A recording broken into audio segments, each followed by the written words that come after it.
Hello. Hello, నమస్తే అండి, మీ పేరు? నా పేరు శ్రీనివాసరావు అండి. శ్రీనివాసరావు గారు ఎక్కడి నుంచి కాల్ చేస్తున్నారు? హనుమాన్ జంక్షన్ అండి. ఓకేనండి, మీ సమస్య ఏమిటి?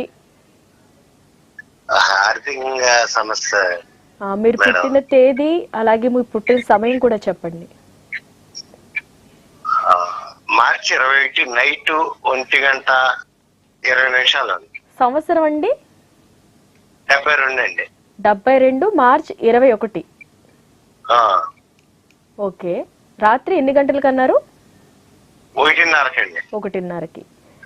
సరేనండి, ఇప్పుడు మీరు సమస్య ఏమిటో చెప్పి గురువుగారితో మాట్లాడండి. అలాగే మీ పుట్టిన స్థలం కూడా చెప్పండి గుర్తుంటే. అట్లాగే.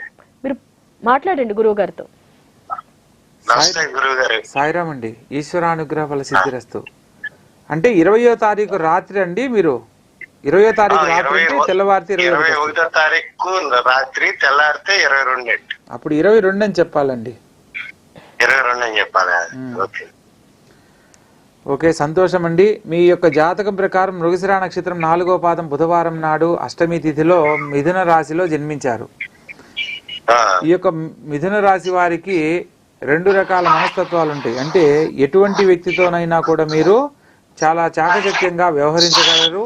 మీ యొక్క జీవితంలో మీకు ఎప్పుడైతే వివాహం అవుతుందో వివాహమైన తర్వాత నుంచే మీది గొప్ప జీవితంగా చెప్పడం జరుగుతుంది.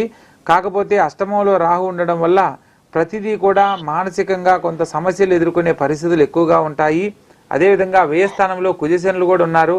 మీరు ధన సంబంధమైన విషయాల్లో అప్పులు చేయడం కానీ, లేదా ఎవరికైనా హామీలు ఉండడం కానీ, వాహనం నడిపేటప్పుడు వేగంగా నడపడం కానీ ఇటువంటివి అస్సలు చేయకూడదు.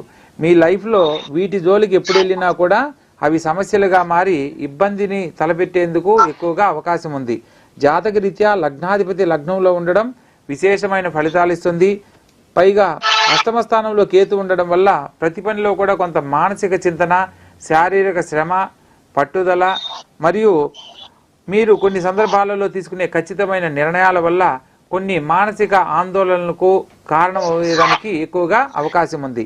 ప్రస్తుతం అయితే జాతకరీత్యా మీకు శని మహర్దశ చివరి దశలో ఉంది. 2023 అక్టోబర్ నుంచి 2026 ఏప్రిల్ వరకు శని మహర్దశలో గురువు యొక్క అంతర్భుక్తి జరుగుతుంది. ఈ యొక్క శని మహర్దశ సంపూర్ణంగా వెళ్ళబోయేటప్పుడు శని భగవంతుడు శుభకారకుడు అవుతాడు. అంటే మీ జీవితంలో ఇప్పటిదాకా పడినవన్నీ కష్టాలు ఇబ్బందులే గనకైతే ఇప్పుడు జరగబోతున్న రోజుల్లో 26వ సంవత్సరం లోపల మీరు ఒక ఉన్నతమైన జీవితాన్ని పొందేలా, జరిగిన ఇబ్బందికరమైన రోజులన్నింటినీ మర్చిపోయేలా చేస్తారు. మీరు అస్సలు చింతించాల్సిన అవసరం లేదు. పేదవారికి శనివారం నాడు ఒక ఇద్దరికైనా మీ చేతుల మీదుగా అన్న సంతర్పణ ఏర్పాటు చేయండి. అది ఆకలితో ఉన్నవాళ్ళు, వయోవృద్ధులు, అంగవైకల్యంతో బాధపడే వాళ్లకు ఇలా సహాయం చేయండి. లేదా నేత్రదోషం ఉన్నవాళ్ళు, అంటే కళ్ళు లేని వాళ్ళు, అంధులుగా ఉన్న వాళ్ళకి మీ చేతుల మీదుగా ఏదైనా మెడిసిన్ కొనిచ్చినా, ఏదైనా వాళ్ళకు పండ్లు డొనేట్ చేసినా అతి శీఘ్రముగా మీ భవిష్యత్తుకు సంబంధించి ఏదైతే కోరుకుంటున్నారో దాంట్లో ఉత్తమమైన ఫలితాలు పొందడానికి అవకాశం ఉంటుంది. ఓకే, గురువు గారు చెప్పింది విన్నారు కదండి. చాలా చక్కటి